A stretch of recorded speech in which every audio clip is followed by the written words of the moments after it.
ఓం సదాశివసమారంభాం వ్యాసశంకరమధ్యమాం అస్మదాచార్యపర్యంతాం వందే గురుపరంపరాం.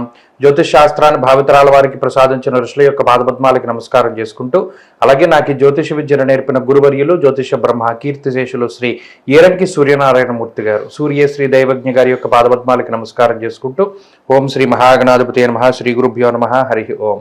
వీక్షకులందరికీ నమస్కారం. జూన్ నెల 16వ తారీఖు లగాయతు జూన్ 22వ తారీఖు శనివారం వరకు ఉండేటువంటి గ్రహగతుల ఆధారంగా ద్వాదశ రాశుల వారికి ఈ వారం ఏ విధమైనటువంటి శుభాశుభ ఫలితాలు కలగబోతున్నాయో ఈ కార్యక్రమం ద్వారా తెలుసుకుందాం. అందులో భాగంగా ఈ వారం ఉండేటువంటి గ్రహగతులను గమనిద్దాం. ఈ వారంలో శనేశ్వరుడు కుంభరాశి యందు, మీనమందు రాహువు, మేషమందు కుజగ్రహము, వృషభ రాశి యందు గురుడు, మిథున రాశి యందు రవి, బుధ, శుక్రగ్రహాల యొక్క సంచారం అనేటువంటిది జరుగుతూ ఉన్నది. అలాగే చంద్రుడు కన్యా, తుల, వృశ్చిక రాశుల యందు సంచరించబోతూ ఉన్నారు. కేతు కన్యా రాశి యందు ఉన్నారు. ఇటువంటి పరిస్థితుల్లో ద్వాదశ రాశుల వారికి ఏ విధమైనటువంటి శుభాశుభ ఫలితాలు కలగబోతున్నా తెలుసుకుందాం. కుంభరాశి వారికి ఈ వారం చాలా సానుకూలమైనటువంటి గ్రహస్థితి గోచరిస్తూ ఉన్నది. ఎక్కువ సంఖ్యలో గ్రహాలు యోగిస్తూ ఉన్నటువంటి రాశి కుంభం. అయితే ఈ కుంభరాశి వారు వారి వారి ఫలితాలను ఇంత పాజిటివ్గా అనుభవించలేకపోతే మాత్రం వారి జాతకాలను సరిచూసుకోవాలి. ఎందుకంటే గోచార పరంగా అటు పంచమ స్థానమందు శుక్రుడు కానీ, బుధుడు కానీ, అలాగే కుజుడు తృతీయమందు యోగించడం కానీ, అలాగే చంద్రుడు యోగిస్తూ ఉండేటువంటి విధానం కానీ, రాహు అనుకూలత కానీ, 5 గ్రహాలు యోగిస్తూ ఉన్నటువంటి ఏకైక రాశి. అయితే ఈ ఫలితాలు గనక మీకు అందకపోతే జాతకంలో ఏదైనా దశల లోపం ఉండి ఉండొచ్చు, అది జాగ్రత్తగా చూసుకోవాలి. ఎందుకంటే ఇంత పంచగ్రహ అనుకూలత కలిగినటువంటి ఈ గ్రహస్థితి మరలా తిరిగి రాదు. అయితే ఈ గ్రహ సంపత్తి వల్ల కుంభరాశి వారికి ఏమవుతుందండి అంటే బుద్ధి ప్రచోదనం అవుతూ ఉంటుంది. ఇప్పటి వరకు ఎవరో చెప్పినటువంటి నిర్ణయాలను పాటిస్తూ ఎక్కువగా ఇబ్బందులు పడుతూ తెలిసి తెలియనటువంటి పనుల్లో జోక్యం చేసుకుంటూ ముందుకు వెళ్ళినటువంటి కుంభరాశి వారు ఇప్పుడు స్వయం కృషి పైన ముందుకు వెళుతూ ఉంటారు.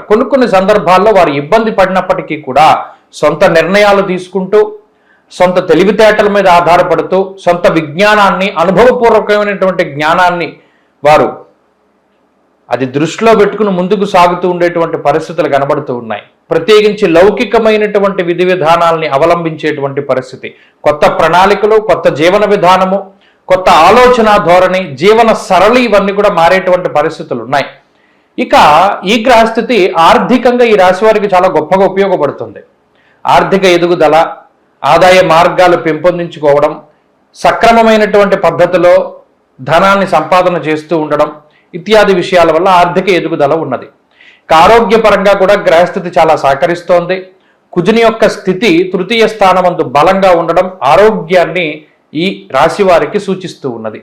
దానితో పాటుగా ఆర్థిక ఎదుగుదల, అలాగే కుటుంబపరమైనటువంటి విషయాలను చూసినప్పుడు కుటుంబ సభ్యుల యొక్క వారి యొక్క ప్రవర్తన, తీరు ఇవన్నీ కూడా ఈ రాశి వారికి చాలా అనుకూలంగా ఉంటాయి.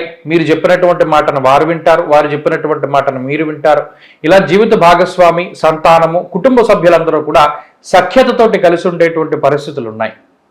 అలాగే ఉద్యోగ వ్యాపారాలకి సంబంధించినటువంటి పరిస్థితులు చాలా సానుకూలంగా ఉన్నాయి. ఉద్యోగంలో ఎదుగుదల, వ్యాపార లాభము, చదువులో ముందంజ ఇవన్నీ కూడా ఈ రాశి వారికి కనబడుతూ ఉన్నాయి. స్త్రీలకి కూడా ఇదే రకమైనటువంటి గ్రహస్థితి అన్వయం అవుతుంది.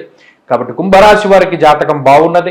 ఈ రాశి వారు మరింత అనుకూలమైనటువంటి ఫలితాలని సాధించడానికై కాలభైరవుని యొక్క ఆరాధన చేస్తూ ఉండడం చెప్పదగినటువంటి సూచన. ఈ వారంలో కలిసొచ్చేటువంటి రోజు శుక్రవారంగా చెప్పవచ్చును. అదృష్ట సంఖ్య 5, అదృష్ట వర్ణము తెలుపు. తదుపరి మీనరాశి.